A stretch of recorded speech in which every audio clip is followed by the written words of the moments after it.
लिहाजा मैं अरबी में तकरीर पेश करने के लिए मौलवी मोहम्मद इमरान सल्लल्लाहु को दावत देता हूँ कि मौसूफ तशरीफ़ लाए और अरबी तकरीर पेश फरमाए।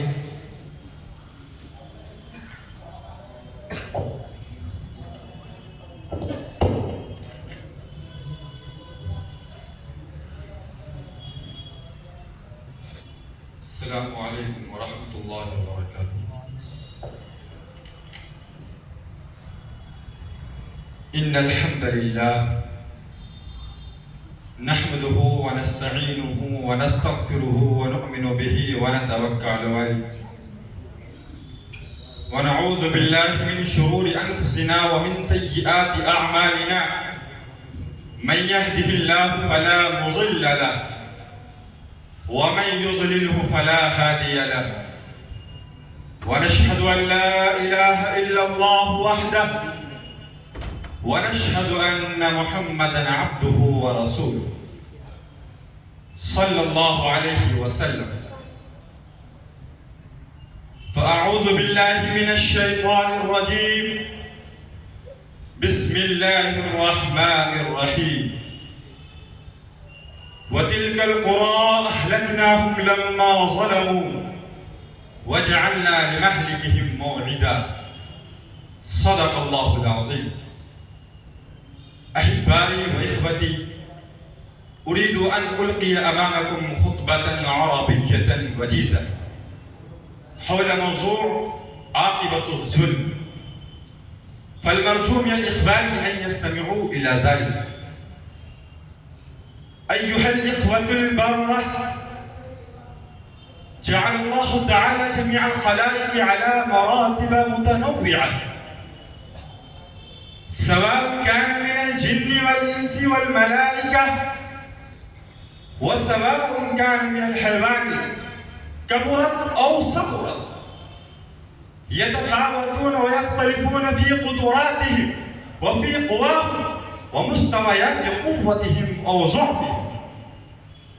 وحرم الله سبحانه وتعالى على من زاده نعمة من قوة في جسده أو في ماله أو في منصبه أو في غير ذلك، حرم الله تعالى عليه أن يظلم على من تحته، فقال تعالى في الحديث القدسي: يا عبادي إني حرمت الظلم على نفسي وجعلته بينكم محرما فلا تظالموا.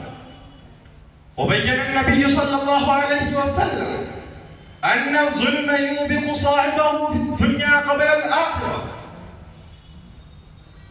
فقال عليه الصلاة والسلام فيما رواه أبو داود والترمذي: ما من ذنب أجدر أن يعجل الله لصاحبه العقوبة في الدنيا مع ما يدخره له في الآخرة من البغي وقطيعة الرحم. ألا فليستمع إلى ذلك. من يظلم الناس بأكل أموالهم أو تأخير رواتبهم أو الاعتداء عليهم في أجسادهم أو أعراضهم، وذلك لأنهم لا يستطيعون الانتصار منه. أيها المستمعون الكرام، هذا الظلم كم من أجساد بسببه سقمت، وكم من أعراض بسببه فصحت، وكم من أقوام بسببه افتقرت، وكم من وزارة بسببه شتتت، وكم من أقوام بسببه افتقرت، وكم من أقوام كانت عزيزة فزلت بسبب أنهم استعملوا جاههم أو مناصبهم أو أموالهم أو قوة أجسادهم في ظلم الناس. أيها المستمعون الكرام، والظلم هو أول علامة من علامات هلاك الأمم وزوال الدول. يقول الله جل في علاه: وتلك القرى أهلكناهم لما ظلموا وجعلنا لمهلكهم موعدا. وقال جل وعلا: فكأي من قرية أهلكناها وهي ظالمة وهي خاوية على عروشها وبئر معطلة وقصر مشيد.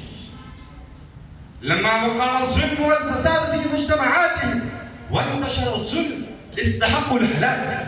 لم ينفعهم كثرة الأموال، ولم ينفعهم علو المراتب، ولم ينفعهم ارتفاع البنايات وقصور مهجة، فإذا بالظلم يقلبها خاوية بعد أن كانت عامرة، فإذا بالظلم يذلها بعد عزها، فإذا بالظلم يذلها بعد عزها ويبرزها بعد صحتها ويفقرها بعد غناها. وما كان الله ليظلمهم ولكن كانوا أنفسهم يظلمون. أيها المسلمون، كم من إنسان عوقب بسبب ظلمه وهو لا يشعر، فيبرز أولاده وهو لا يدري أنه قصاص من ظلم فعله، أو يعتدى على ماله وهو لا يدري أنه بسبب ظلم فعله، أو يصيبه من الغم والحزن وهو لا يدري بسببه وهو بسبب ظلم فعله. ألا لا تظلمن إذا ما كنت مقتدرا، إذا أعطاك الله ملكا أو مالا أو منصبا أو قوامة فلا تكونن من الظالمين. أكتفي بهذه الكلمات الوجيزة في هذه المناسبة السارة السعيدة، والحمد لله رب العالمين، وصلى الله على النبي الكريم وعلى آله وأصحابه أجمعين، والسلام عليكم ورحمة الله وبركاته.